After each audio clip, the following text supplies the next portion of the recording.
bukan barang yang kita pesan dari katalog dan disertai buku panduannya. Dia adalah titipan Tuhan dan sepatutnya diperlakukan dengan baik. Ya, anak juga bukan robot yang tinggal plug and play.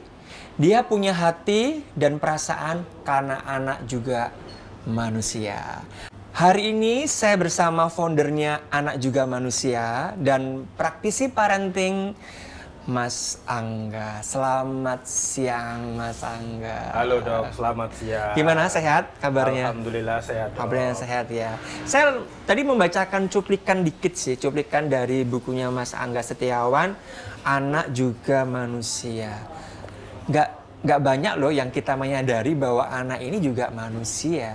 Kalau manusia pasti punya perasaan. Iya betul. Betul kan? Betul betul. Kadang-kadang kita tuh mau menganggapnya anak itu cuma sebagai apa ya, kayak ya objek lah gitu loh. Kamu harus menurut gini gitu ke orang tua.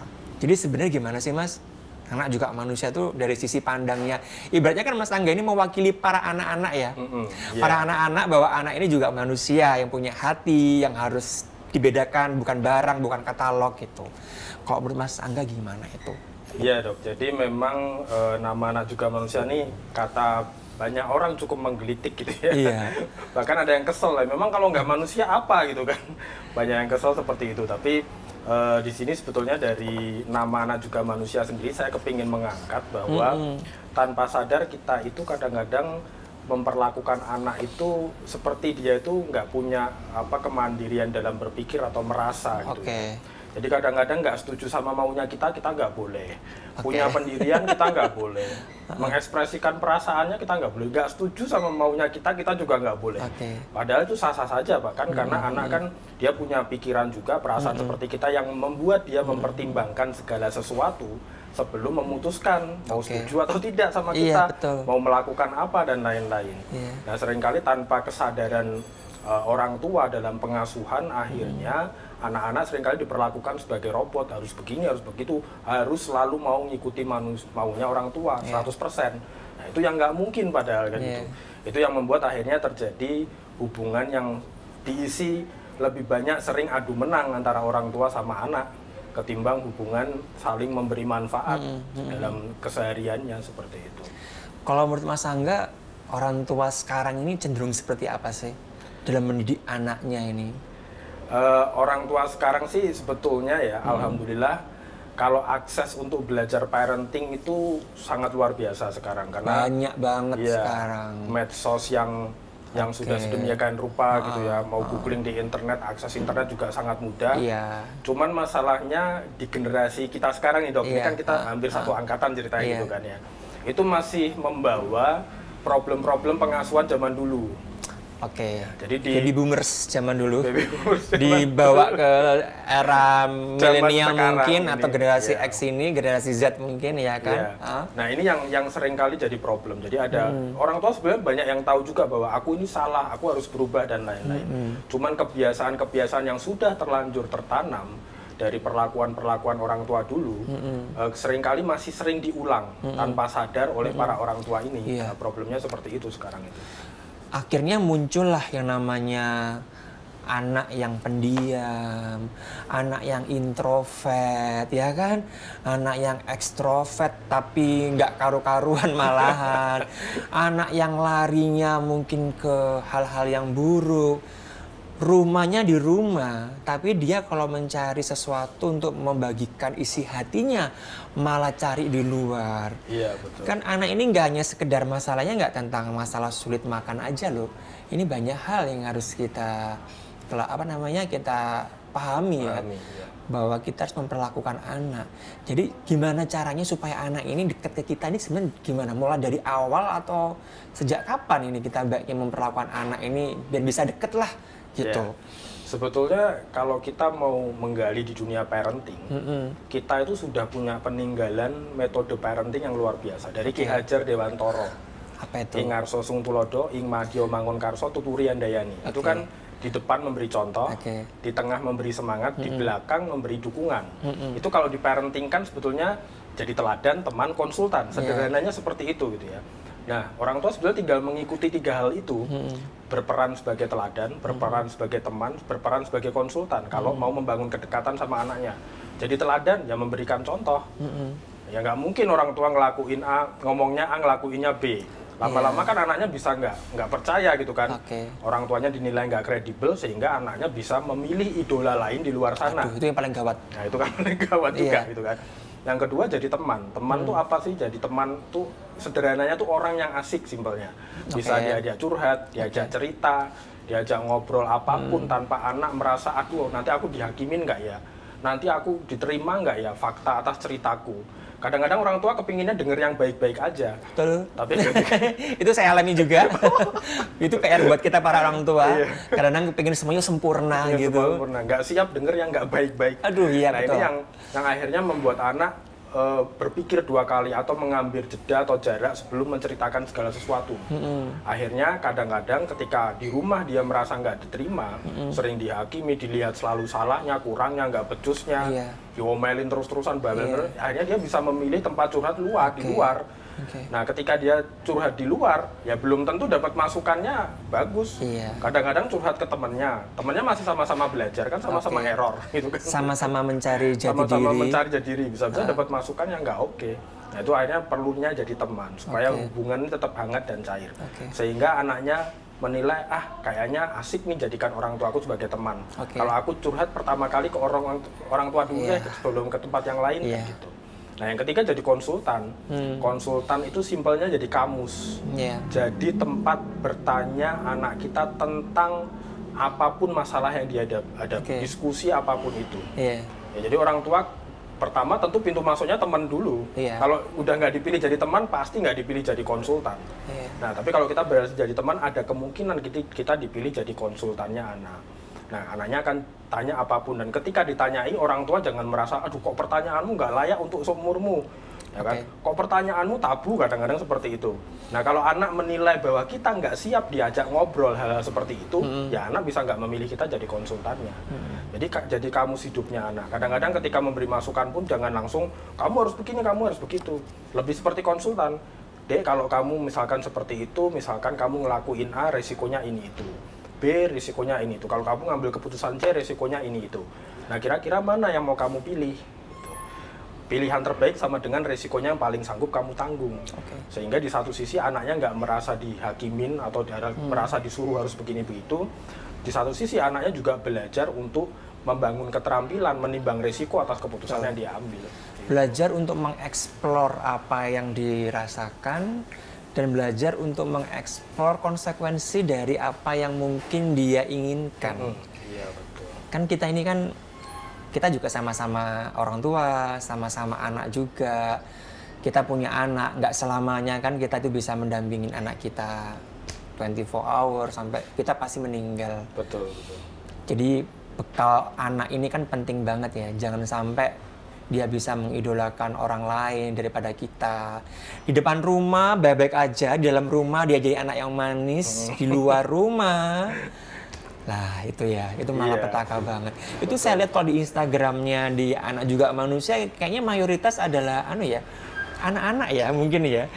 Anak-anak, maksudnya anak-anak usia remaja yang mungkin kayaknya lebih cenderung gimana Mas? Lebih curhatnya ke situ daripada, atau gimana? Sudah banyak gimana? Iya, jadi kalau dari statistik ya itu usia 25 sampai usia 45 memang yang paling banyak.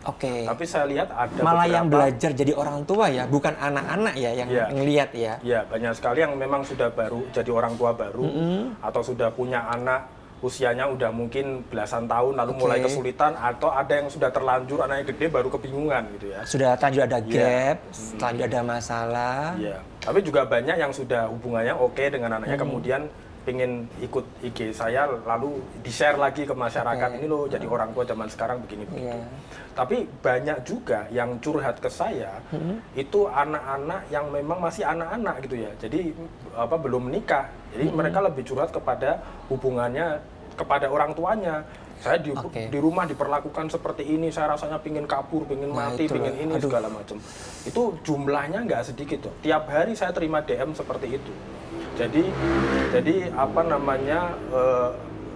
kalau orang tua tidak segera memperbaiki hal seperti itu kan jadi hubungannya jadi buruk gitu ya. Iya, iya. Untung anak-anak ini masih larinya ke Iki yang baik. Iya.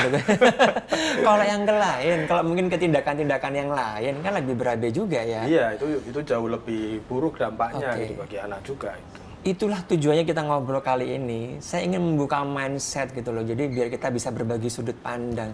Bahwa kita hidup ini nggak boleh selalu memandang segalanya itu dari sudut pandang kita sebagai orang tua.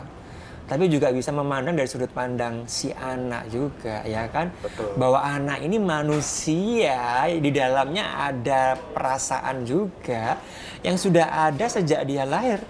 Ya, berarti kan konsep kedekatan dengan orang tua ini kan harus kita bangun sejak lahir sebenarnya ya. Iya, betul. Jadi sebetulnya sih kalau bicara gimana sih cara membangun ikatan rasa dan lain-lain. Nah, masalahnya ikatan rasanya tuh sebetulnya udah ada. Terutama seorang ibu ya. Pasti itu Pasti. ya. Itu sudah ibaratnya sudah rumus, Ya, kayaknya udah naluri ya. Ya, lahir udah gitu Lahir cetakannya. sudah cetakannya mesti ada kayak chemistry Iya, ya. iya. Itu Oke. kenapa kan kalau ibu lagi hamil pun nggak boleh stres. Iya. Karena kan janin tuh bisa merasakan getaran energi seorang ibu kan. Jadi ikatan rasanya sebetulnya sudah ada. Nah, ke depan ini sebenarnya bukan membangun PR-nya, tapi menjaga atau merawat ikatan rasa itu. Iya. Jangan sampai kemudian luntur atau malah patah di tengah jalan. Aduh, jangan sampai deh. Ya, jangan sampai begitu gitu kan. Jadi PR-nya lebih ke arah situ. Saya rasa nggak cuma ibu tok loh. Ayah juga punya Iya. ikatan loh, chemistry loh Betul, ya. tapi Saya rasa effortnya lebih. effortnya lebih beda karena mungkin ayah tuh identik dengan selalu kerja, Iya, selalu iya. di depan anak-anak tuh tegas Iya, gitu-gitu iya, ya. Tapi saya rasa saya pro nih, pro yang dekat ayah. sama anak. Banyak kok ayah-ayah yang memang berhasil membangun punya ikatan rasa yang kuat, Iya. bonding yang bagus dengan anaknya, kedekatan yang oke itu Iya. banyak banget juga sekarang. Iya, harus adil. Jadi nggak hanya ibu aja dia deket ke ayah dan ibu. Cuma masalah yang saya sering temu itu lucunya itu memang gimana ya? Dari awal pun tuh orang tua itu selalu memandang itu dari sisi kita. Dari sisi kita orang tuanya nggak memandang dari sisi si anak. Masalah makan aja, susah makan aja orang tua tuh selalu memandangnya tuh ya kamu harus makan. Harus makan nasi. Iya. Harus begini. Anak sudah menunjukkan melengosnya, GTM-nya, nggak pernah peduli orang tua. Betul. Ya kan, pokoknya harus makan. Habis minum banyak sampai gumo-gumo, dia masih minta minum lagi, nggak dikasih minum, nggak usah, dia sudah kenyang. Padahal dia udah habis gumo banyak kan wajar ya bayi gumo ya, Iya, habis itu iya. minta lagi kan, ya semaunya dia, semaunya si anak kan. Iya. Dari hal kecil itu aja itu udah membukti sudah. Orang tua kalau menurut saya lebih cenderung mas, sekarang tuh lebih kayak memaksakan kehendaknya. Iya. Sudah mulai memaksakan semua ini harus sesuai dengan keinginan orang tuanya. Padahal hidup ini nggak semudah itu ya. Iya. Akhirnya terjadi anaknya jadi introvert. Kan dihantam terus, kamu harus gini satu arah kan. Kamu harus belajar gini tanpa memandang sebenarnya aku ini lagi ngerasa apa gitu kan nggak pernah dikasih Percaya kesempatan. dirinya bisa terhambat memang. Bisa ya Bisa itu ya. terhambat. Iya. Berarti anak yang rasa pedenya kurang, pendiam itu mungkin awalnya dari itu ya. Bisa secara template awalnya begitu. Oke. Secara sifat memang dia punya kerja emosi ke dalam. Jadi kalau mengekspresikan emosi itu nggak terlalu kepingin kelihatan. Ada yang Oke. seperti itu. Tapi ada juga yang hasil belajar. Jadi ketika diperlakukan orang tua, adu menangi terus, dibentak, dipaksa. Akhirnya dia merasa nggak punya pilihan, nggak punya ruang untuk mengambil keputusan, nggak punya ruang untuk mengekspresikan perasaannya, pikirannya, akhirnya jadi cenderung lebih banyak diemnya itu banyak juga yang seperti itu. Jadi kalau bisa saya simpulkan di awal pembicaraan kita ini sebenarnya simpel aja sih ya. Kalau kita punya anak itu, mungkin kita ini juga anak ya. Jadi baiknya memang kita perlakukan anak kita itu ya anak itu juga manusia, Iya. punya hati, gitu punya perasaan. Iya. Kalau saya kutip dari bukunya Mas Angga ini di halaman depan ada tulisan nih, anak-anak adalah mahakarya Tuhan yang sempurna. Tidak ada yang pernah salah dengan desain Tuhan. Memang anak lahir nggak bisa memilih kan mau seperti apa. Tapi yang jelas semua anak itu terlahir suci. Saya sedih kalau sampai ada dengan cerita anak dibuang, ya kan, nggak sesuai dengan harapan. Maaf, mungkin nggak sempurna, ya kan? Jadi anak kita hari ini adalah serangkaian apa yang mereka lihat, dengar, dan rasakan. Jangan bermimpi untuk mendidik anak-anak dengan baik jika kita tidak mengubah cara-cara kita dalam mendidik anak. yaitu mengubah cara kita memperlakukan anak dengan lebih baik. Mungkin lebih dengan memperlakukannya sebagai manusia. Dan itu harus dari awal ya, sedini mungkin gitu kan, sedini mungkin. Jangan bermimpi untuk mengubah cara kita dalam memandang anak jika kita tidak mau belajar. Jadi memang orang tua PR-nya juga harus belajar ya. Harus belajar dan belajar biar bisa memahami. Gimana orang tua bisa memahami perasaannya anak kalau orang tuanya sendiri nggak bisa memahami perasaannya diri sendiri. Sebetulnya sih orang tua tuh kadang-kadang perlu gampangnya ini coba dirasakan ke dirinya sendiri. Oh, kita juga anak ya? Iya. Kayak tadi yang dokter ceritakan, nggak mau makan, dipaksa makan, segala macam. Padahal kan ya ada saatnya anak bosen sama nggak masakannya, moodnya lagi nggak oke, giginya lagi sakit. Itu kan pasti sama kita juga gitu kan. Iya, betul. Kita kadang-kadang gigi sakit juga nggak mau makan. Lagi ada masalah kepikiran malas makan gitu kan. Lagi nggak selera nggak mau makan gitu kan. Ketemu ada juga yang suka, anakku kenapa nggak mau bergaul, selalu aku paksa harus mau sama ini, salim ini segala macam. Padahal kan anak punya namanya titik waspada, insting alami dia untuk melindungi diri dari bahaya. Sehingga ketika ngadepin situasi baru atau orang baru, cenderung dia kemudian jadi waspada dulu. Betul, gitu kan. betul. Nah, itu bukan hanya anak, kita pun juga. Nggak ada orang yang kemudian ke situasi baru semua segala macam, kan mesti lihat dulu kalau dia titik waspadanya di situasi, lihat situasinya dulu. Titik waspadanya di orang, lihat dulu di sini ada siapa dan lain-lain. Kita juga ngalamin proses itu, tapi kenapa ketika jatuhnya kita melihat anak, ukurannya selalu anaknya harus begini begitu, padahal kita sendiri begitu gitu kan. Harus sempurna kan? Harus seperti apa yang kita harapkan ya. Mungkin lebih dengan memahami ya, saling-saling memahami lah.